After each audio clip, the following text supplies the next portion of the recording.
Welcome to the SMW podcast. This is where warriors share their stories and their knowledge on the art of Steel Mace training. This month's podcast sponsor is Adex Clubs and Maces, and we'd like to thank you for giving our listeners a better listening experience. To find out more about Adex Clubs and Maces, go to www.adexclub.com. What's up, Steel Mace Warriors? Here we are again with another great episode. And as always, I'm excited. And today we have Carina, also known as Martial.Mace.360, or you might even know her as like this woman that's just swinging mace in a martial arts way. Welcome. Thank you very much. I'm very happy to be here. Yeah, I'm super pumped to have you here. I was talking to you about this, but you've been on 2 previous episodes over on Steel Mace Nation. So by the way, for the listeners, if they don't know about Steel Mace Nation, go check out Fred. He has tons of Steel Mace content as well, and Carina's been on there. But I was telling her that I like to not listen to other podcast episodes so that I can listen to their stories, like listen to your story for the first time. So I want to talk about your story. I want to talk about how you got from martial arts over to the Steel Mace. Tell me everything. Okay. Well, I have been practicing martial arts for a very long time, since 1989. And I first saw the mace being swung by a friend of mine up in Phoenix, another Arizona person. Arizona vibes in here. Yeah. And I'm sure you know him too, weightlifting doc. Oh yeah, he's like, I gotta get him on here too. He's like strong. Yeah, definitely. He's a great guy. When I first got onto Instagram, I did it with my Raven Studios page, and I was looking around and I saw Tony swinging the mace, and that's the first time I ever saw the mace. Had no clue what it was or what he was doing. And so when I saw him doing that, my first instinct was rehab. I have neck and shoulder and upper back issues that I've had for a long time. I've had a pinched nerve in my neck, and I've had all kinds of issues like that. Yeah. And so I'm always trying to improve in that area. And when I saw him swinging the mace, I was like, that is perfect. That is perfect for my issues of strengthening the upper back and the neck and stretching the front and all of that. Right. And that was the first thing I saw. Then pretty quickly after that, I realized, oh, wow, this could be a huge supplement to my martial arts training, which then would have a twofold use. It's helping my body in a rehab physical sort of way, but also enhancing and supplementing my martial arts training. So that's where it really all started. And the martial arts aspect of it, martial artists of all different cultures have used training implements like the mace, not exactly the mace, but either something heavier than you would normally use for martial arts to train your body for martial arts. Okay. So heavier swords are very common, or very big long poles that are heavy. A lot of different implements that build strength, coordination, stamina, and the body mechanics for martial arts training. So a lot of these implements are not weapons in and of themselves as you would fight with it, but it's a tool to develop fighting skills, if that makes sense. Yeah. See, I was going to ask you about that. I was going to ask you about all the benefits, because I've had other guests on here and they all have like a martial arts background. Most of them did. So it's really interesting to see how the Steel Mace has really like developed with like martial arts. It's and then I've noticed that too. A lot of people who swing the mace have a martial arts background, which it just makes complete sense, because it's been used. Well, the gada came from wrestling, Indian wrestling, so that's the background. That is the background of that tool in a martial art. It comes from martial arts, so it just makes sense that the tools that have been extrapolated from that today, the modern mace, is it comes from that. So it's going to attract martial artists for sure. Yeah. Now, well, going back to the rehab stuff, did you use a light mace or did you use like a weighted mace for all your rehab? I started with 2 maces, one that I bought, which was 5 pounds, and one that my husband made me. He's a metal worker, so he made me one that weighed, I still have that and use it, and it weighs 9 pounds. So those were my first 2 maces. I could not do the archer movement with the 9-pound mace when I first started. And I'm fairly strong, but with the issues that I have, and I have a lot of issues. Let's talk about all of them. I've been doing a lot of things for a long time. I have a lot of tendonitis in my wrists and elbows and things like that because I work with my hands, and I've been working with my hands my whole life. So, and I'm 56 years old. So there's a lot of time span there of movement, and I've been moving my whole life and active and athletic my whole life. So I've had injuries and all of that kind of stuff. Yeah, well, the way you move, you do not look 56 years old. I'm gonna be honest right now. I'm gonna throw it out there, but thanks for letting everyone know your age. That's awesome. I'm an old fart, so. But it's, come with that time of, doing things for that long, comes injuries too. And I've really tried to avoid that. But my working life has also been very physical.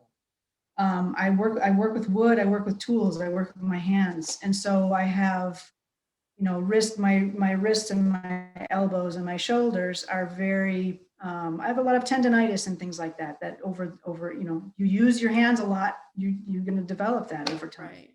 Right. So the rehab part of my training, it really goes with my training, because the training really is rehab. You know what I mean?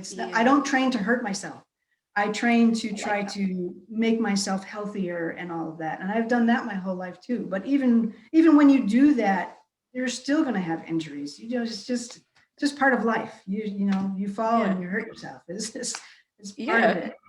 So when I first started with the mace, I had those 2 weights, 5 pounds and 9 pounds. And I wanted to experiment with everything that I saw, because then I started looking at Instagram and seeing all the different methods and all the different ways that the mace is used. Yeah. So and I haven't trained with anybody personally. I would love to train with a lot of different people. There's so many great artists out there. Too many. There's so many good ones. Yeah, and I really respect all the different methods. The hard style, the traditional, the steel mace flow, the mace fit, everything, all the different ways of swinging the mace. I love it all. I really love it all. So I don't really want to pick one specific style. My original intent with the mace is to see what I could do with it, to see what I can bring from my background, from my martial arts background, to see what I can do with the mace based on my own background.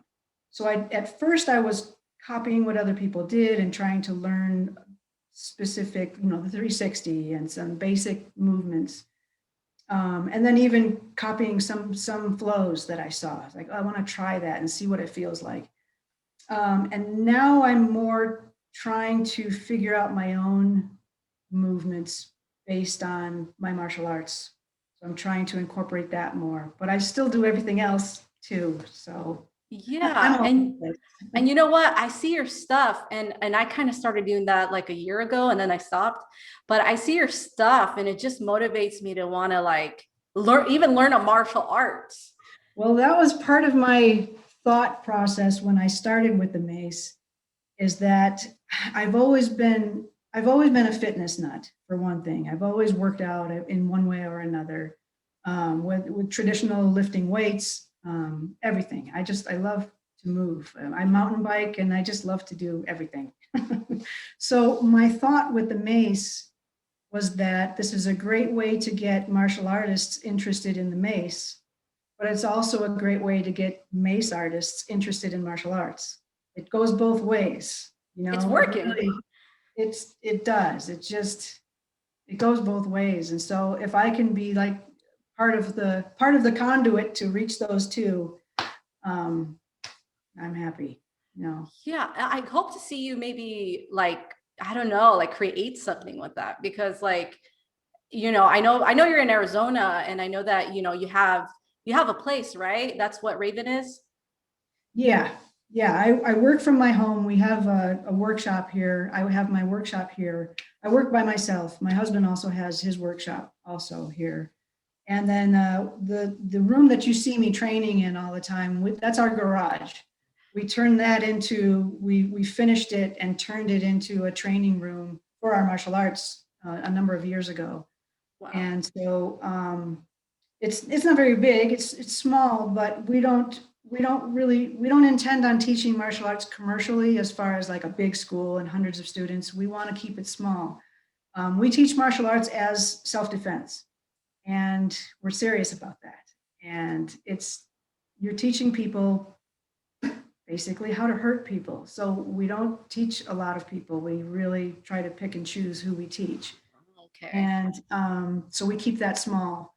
But the mace training, that's more fitness oriented and getting people to move and maybe interested in martial arts. So that I would like to develop something. And, I really would like to do that. That's kind of that's where my brain is right now. And that's what I don't have it all formulated yet, but that's the path that I am trying to follow right now with the mace.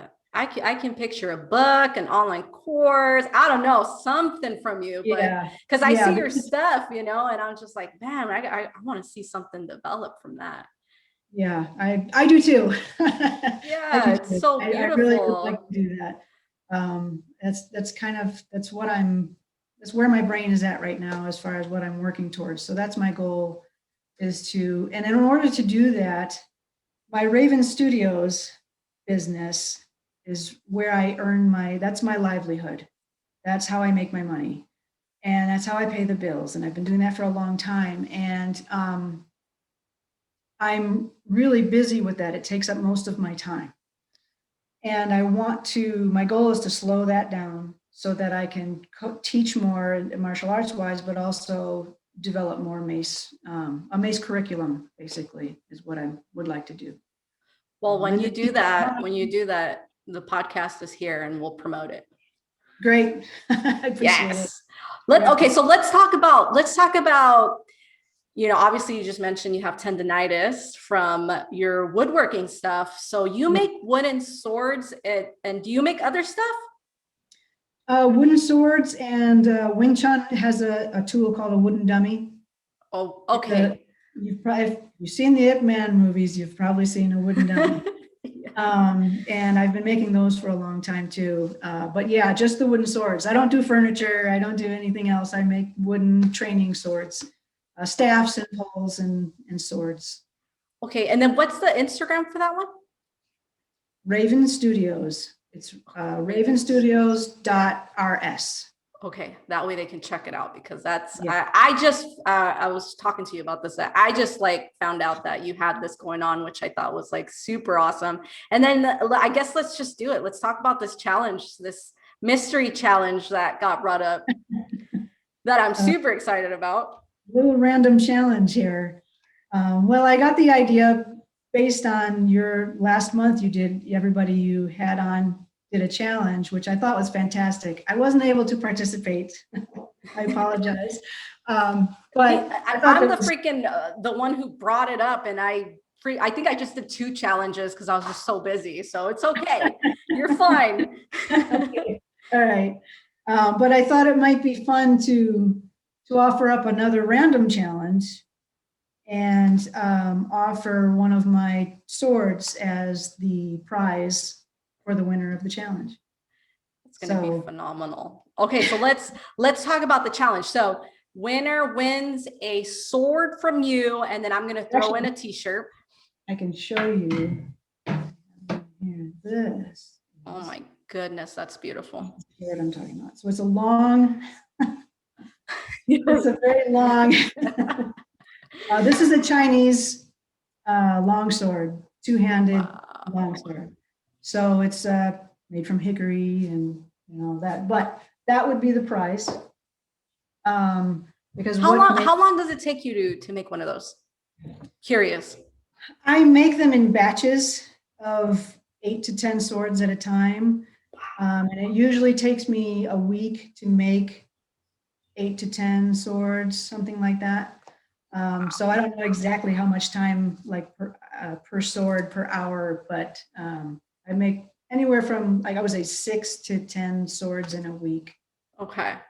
All right. I just want to let the people know that, because there's a lot of love made, right? A lot of love behind making these things. Yes, I don't have, like I said, I think I said earlier, I don't have any employees. I make everything myself. If they check out my website, which is little-raven.com. I love it. If you just Google Raven Studios swords, my website will probably pop up. All right. So what's the challenge? What is the challenge? The challenge is to do 2 squats, only 2. So simple, easy. But I want the squats to be done as slowly as possible. So you're going to be in an over-under grip, and I want the challenge to be to start the squat down as slow as you possibly can go. Absolutely, but no stopping, no resting. So slow as you can go. When you reach as low as you can, start back up very slowly, as slow as you can. And then when you get back to the top, switch hands and go again. So there's no resting when you get back to the top. You have to switch and then slowly go down again and then back up again. So 2 squats, really, really slow.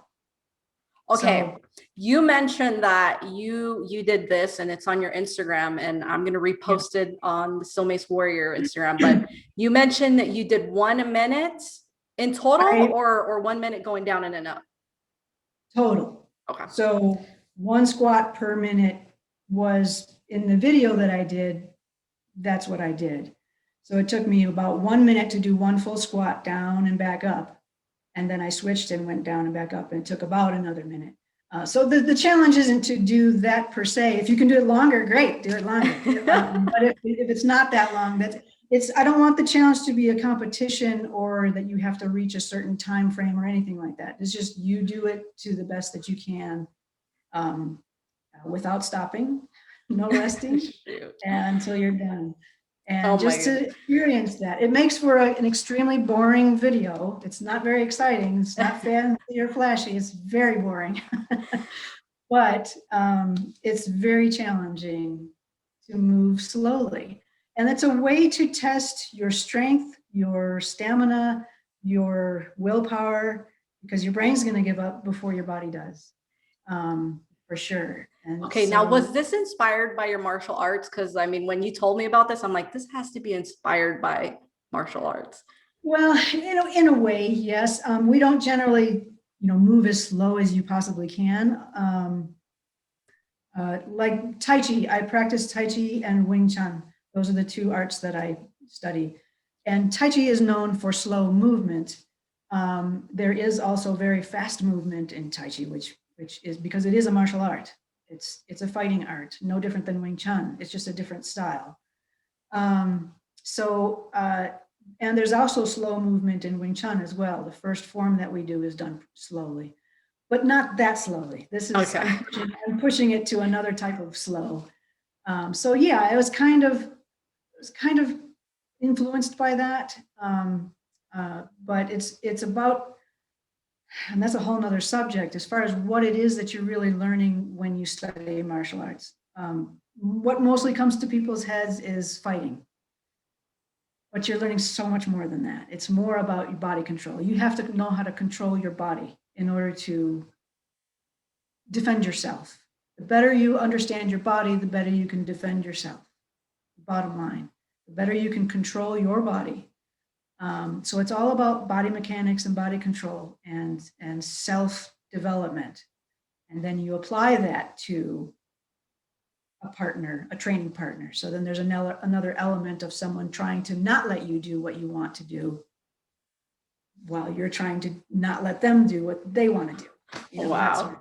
So the martial arts is much more than just fighting. It is fighting. It's what you're learning, but you're learning so much more than that. It's well beyond just fighting.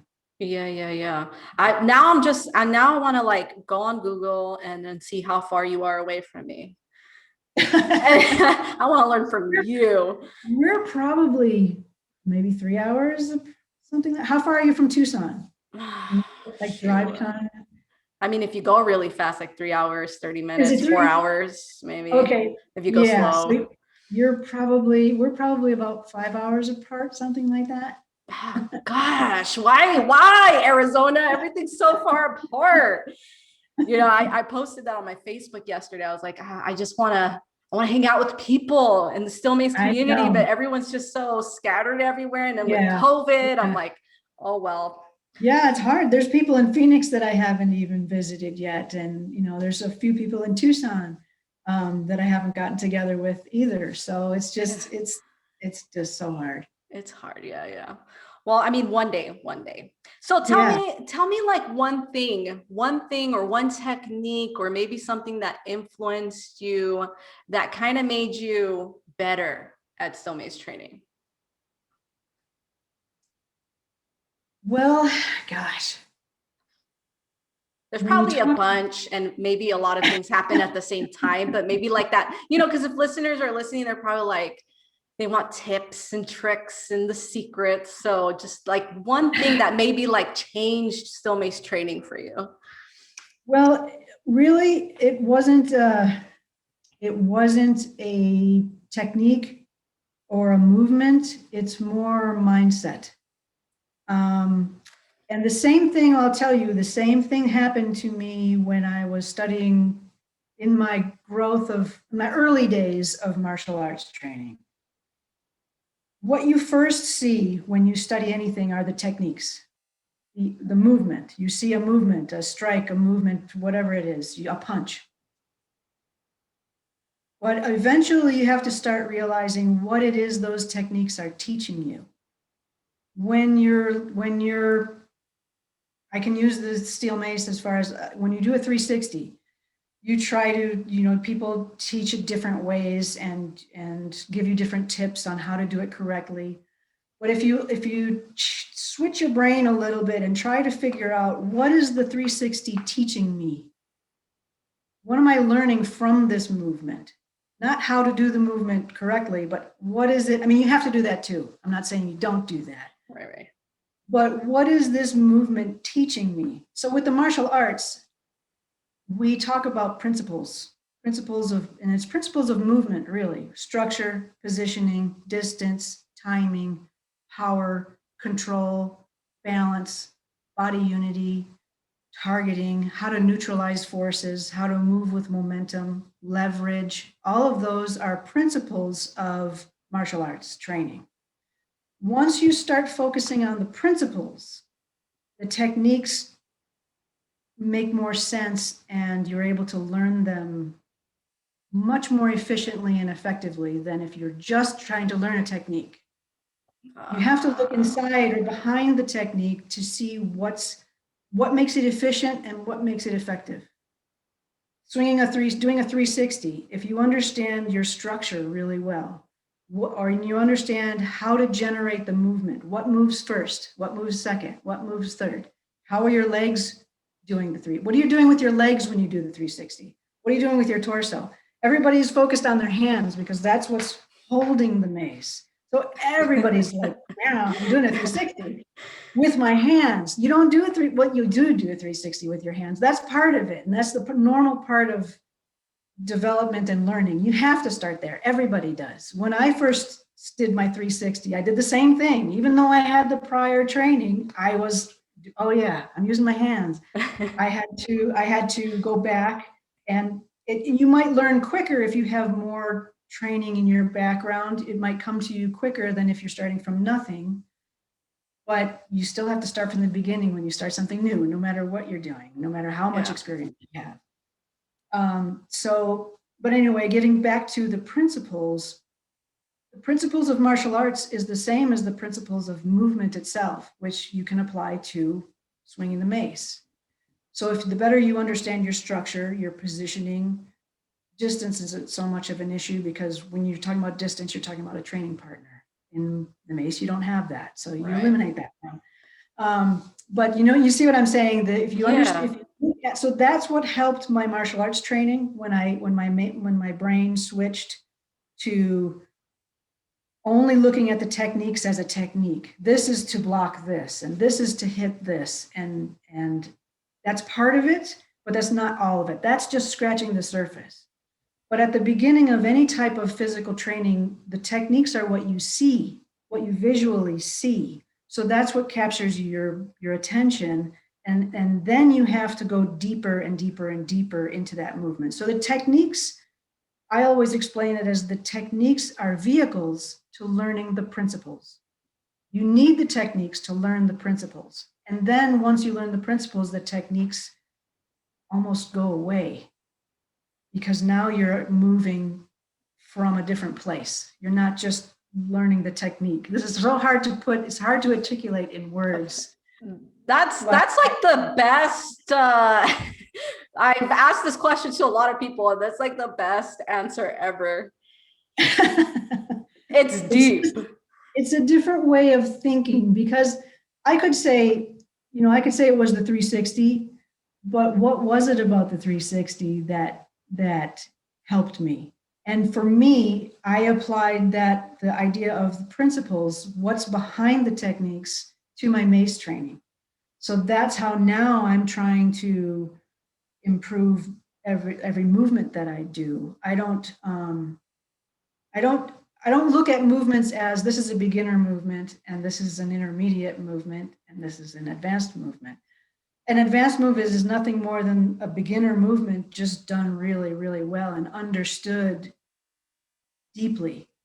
That makes it advanced. It's not, you could do all these fancy flips and tricks and throws and all that kind of stuff, and that takes a lot of coordination, but just a basic 360 or a basic squat done in a different way, it brings you to a whole nother level of understanding of yourself, not the technique. You understand yourself better by doing that. I'm glad you brought that whole like beginner, intermediate, advanced, because when you get into the world of fitness, that's all you see. And that's that's like how everything's structured, right? It's always beginner, intermediate, advanced. And it's needed, like how you said. Needed. Yes. But it's cool to have, like, you have a whole another perspective on that. And you know what? Now I know why martial arts takes so long to learn. You mentioned so many things right now. And I was like, wow, no wonder it takes so long, right? Yes. It literally does take long, because you need to evolve with the system. And that doesn't happen quickly. You can learn, I can teach you how to punch in 5 minutes, but you're going to dive deep into that punch and keep learning it for years and years and years, and you'll understand it completely differently next year than you did this year. And then the year after that, the same thing. I do that every year. I think about what I've learned and what I've know, and I know that, well, this year I know so much more than I did last year. And then that happens the next year and the next year and the next year. And finally, after a while, you realize, oh, wait a minute, this is never going to end. This is there is no end to a martial art training or a movement training or anything like that. A musical instrument, do you reach the end? No, you keep learning and growing and forever. It doesn't matter. It could be an instrument, it could be whatever it is. It could be skill-based training. Yes, I always say this, because there's a lot of people that are like, I learned the 360, I'm done. And I'm like, no, I'm still doing 360s right now. And I still don't feel like super confident about it. And supposedly I look great, but me, I feel it. And I'm like, no, there's still so much to learn about the 360. Yeah, exactly. I don't care. I've been practicing martial arts since, like I said, 89. I'll give you just an example, and this might be depressing to people, but at the point I am now, I see that there is so much more ahead for me to learn than there is behind me. There's more ahead of me than behind me, even though I've been doing this for 30 years. Consistently, not on and off or trying it here and there. I've been consistently training for that long because there is so much to it. And it's the same with the mace. When you first learn the mace, when you first learn, I don't know, I have to relate it to the martial arts because that's what I do. But with your first 4 or 5 years of training is what I've noticed. The first 4 or 5 years of training, at first you don't know anything, so you know you suck. Then you start learning and learning and learning and learning, and you get 4 to 5 years, and you're thinking you're pretty good. It's like I can do all this stuff, which you can, and you are pretty good. You've learned so much in that amount of time. A lot of people stop at that point and think that they've mastered it and they've got it. Well, there's no such thing as mastering anything. There's no such thing, because and if you can break through that and keep going, you realize, oh, I'm not as good as I thought I was, because there's so much more that I could see that I don't know. But you don't know that yet. You know what I mean? There's a certain point where you can't see what you don't know yet. If you keep going, you'll start to see what you don't know. And you'll realize, oh, this isn't going to end. I'm never going to be a master of anything, because there's no such thing. I can make one more point on that note. For myself, a lot of people don't like this type of thought process, but for me, it works. I seek perfection. Even though I know perfection is unattainable, it doesn't exist. There is no, when you do the 360, if you think it's perfect, you can't feel what you're doing wrong. That's the only thing that's missing. You're thinking it's perfect because you can't feel something that you're doing incorrectly. It could be minute, but there's still something that's not quite right. I'm just using that as an example. Yeah. So in my practice, in my movement, whatever it is, the mace, martial arts, I seek perfection. And I know that I'll never attain it. So for some people, that's depressing. Why would you seek something you can never attain? Why would you do that? Because that's what keeps you going and learn. You know, every day when you wake up, you know, I can grow today. I can learn. I can evolve. I'm gonna keep growing and learning, because I know I can't reach perfection, but that's what I seek. So then you're going to keep improving, you know, phenomenally, hopefully, rather than thinking you're going to finish something and then start something else. You know what I mean? Yeah. It's just a different way of looking at it. It's just different words. Some people say more seek progress. Well, it's the same thing. But, you know, if you could, what would be depressing to me is if you could finish something. If I could master something and finish something, like if I could master the steel mace and finish it, how depressing would that be? Because then I'm done. You're done. There's no more learning, no more growth, no more nothing. I'm done. That would be kind of boring. That's depressing. To me, that's depressing. I want to know that I'm never going to finish. To me, that's exciting. So so you're talking about perfection, and you talked a little bit about kind of struggling to get there, right? So tell me, are you struggling with anything right now with Steel Mace training? Absolutely. Everything. Everything. Okay. Can we talk about everything? What I struggle with most is technology. Oh, how to get Wi-Fi into my garage. That's what I struggle with. Maybe just one thing this week. What did you struggle with? One thing this week. What I do, I could say what I do. I don't feel fluid in just free flow. Free flowing. I mean, I could free flow, but it's not. I feel like I need a lot more training and a lot more repetition in a lot of the movements to be able to then free flow and not plan what I'm going to do. Just move and let the mace move me and flow with it. I could say that I don't feel. I wouldn't say struggling. I'm just not at where I want to be with that yet. So I'm working on that. But I'm working on everything, because everything helps everything else.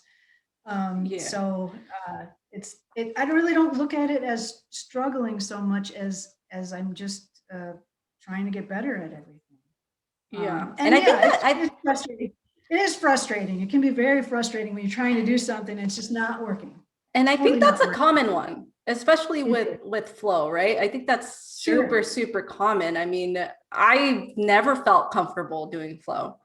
You know, I have a better time doing like individual exercises, and then somehow like I'm more like Viking Ninja. I don't know if you've seen Viking Ninja stuff, where it's a little more geometrical and a little more like I don't know how to describe the differences between Steel Mace Flow and Viking Ninja, but I'm more Viking Ninja than Steel Mace Flow. So when I do Steel Mace Flow, it's a struggle for me. Like I will say it's a struggle. It's definitely hard. It's a different it's just a different way of moving. It's a different we flow in martial arts. We learn very strict movements that are very precise and very strict, and then you need to learn how to free flow. You need to put all these movements together, and then you need to free flow with a partner, where now you don't know what they're going to do and they don't know what you're going to do, and you have to free flow together and respond instantaneously to each other's movement. So Steel Mace Flow to me is a lot like that, where now you have to learn the structure first though. You have to have that structure, and that's why Steel Mace Flow takes a long time to get really good at, because you have to have that structure first. Otherwise your free flow becomes clumsy and sloppy, and you want the movements to be really precise and correct, if you want to use that term, as far as for what you're doing. Because you don't want to get hurt. If you free flow too soon and too fast, you can injure yourself really bad. So you have to really understand the movement really well in order to flow. So flowing is difficult physically. I absolutely agree. I think that flow is going to be something that I will be doing for the rest of my life. Just like we were discussing, it's not that whole like it ends and that's it. I think flow is definitely one of those things that have challenged me. I think that's the word. It's challenging as a heck. It's very challenging, and it's, you know, Steel Mace Flow is challenging, and I haven't studied with anyone. I'm just going by what I'm seeing people do, what I'm trying to do myself. So I'm just speaking from my own from my own perspective. But even doing the what you call a basic movement, which isn't basic, the 360 is not basic. It's very complex. And I love the 360 because every time I do it, I discover something different. I discover something new and different about the movement, about myself, about how I'm moving, about what I'm feeling, physically, how my body is, the body mechanics. You can do whatever, you can pick any movement, any one movement, archer, whatever it is. And like I said before, you're seeking perfection, but it's not perfect. So that makes you think and feel what's happening. What am I doing? Am I, you know, is this elbow coming down or going up? Or what are my hips doing? What are my knees doing? What, you know, it's not just this part that we see. You've got to get deeper inside and feel what's going on all the way down to your toes with the 360. That's deep. That's definitely deep. And then we're in that, I think we're in that zone right now. It's still Mace where it's still growing. So then we're like, what's right and what's wrong?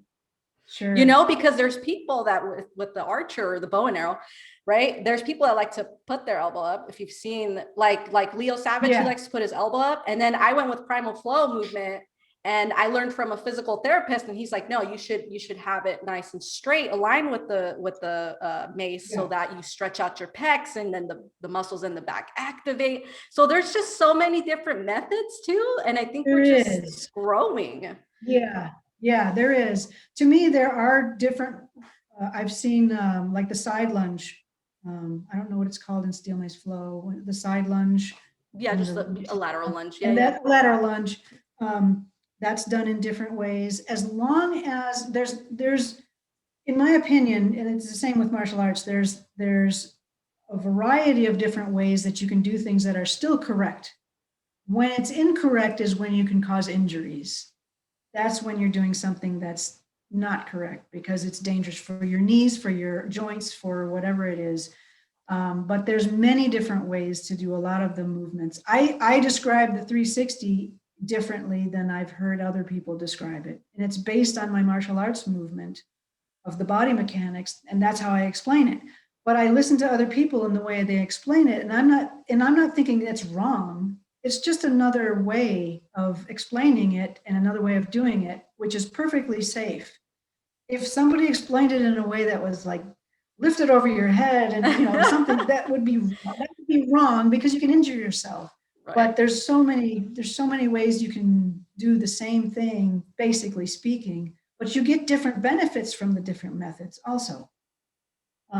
You might do it. You might do a 363 different ways, or you might do the archer or bow and arrow a few different ways. Because there's benefits in each different way. Nothing is, like I said before, nothing is perfect. There's always a give and take. There's always a compromise, a give and take between whatever you do. If you squat too low, something will happen. If you don't squat low enough, something else is negative. There's always negative and positive effects to everything that you do. You just want to try to avoid injuries the best that you can. And learn from people. I mean, there's so many great coaches out there who understand the body mechanics. They just might do things a little differently. Yeah. That's all. Wow, this is going to be such I can't wait to release this podcast episode. It was filled with goodness. You're definitely sensei. You really are. You're sensei. So last question before we end this. For someone who's just getting into Steel Mace training, what kind of words of encouragement would you give this person? Just starting, find a good coach, and stick with it and take your time. Learn, don't try to do fancy tricks too soon. Just take your time. Learn the basics, build a solid foundation. Building your foundation is the most important part of any training. Martial arts, Steel Mace, whatever it is. You have to have a really good, solid foundation. Then you can build your skills upon that. And it takes time. You have to be patient. And that's the part that's the most frustrating, I think, for most everybody. Everybody wants to be, really great, really fast. And it just doesn't work that way. It's like the old saying of the journey being more important than the destination. That it is. That's so true. It is the journey. It's the journey, and the beginning part of the journey is just as important as the middle or the ending, which there is no ending that we talked about. But right. The beginning part of the journey is so important, and you just have to take your time and be patient with yourself, and not. You're going to get frustrated. That's part of it. You just got to get past that and take your time and enjoy the process. Just enjoy the process. Yes.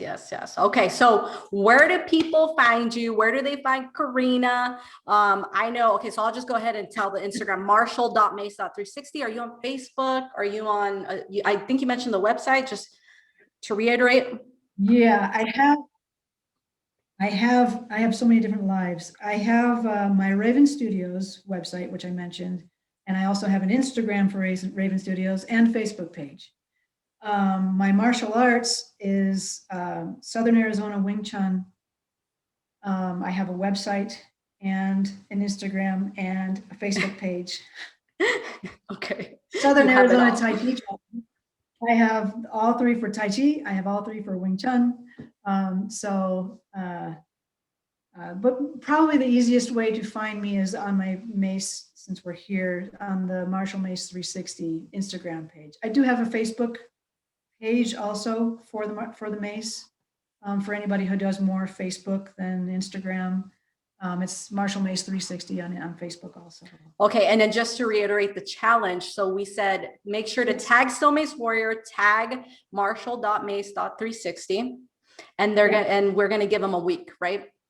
Yeah, we'll give it a week, and then we'll just put everybody's name in a hat and pick the winner. So it's not a competition; it's just participant based, and we'll pick a winner.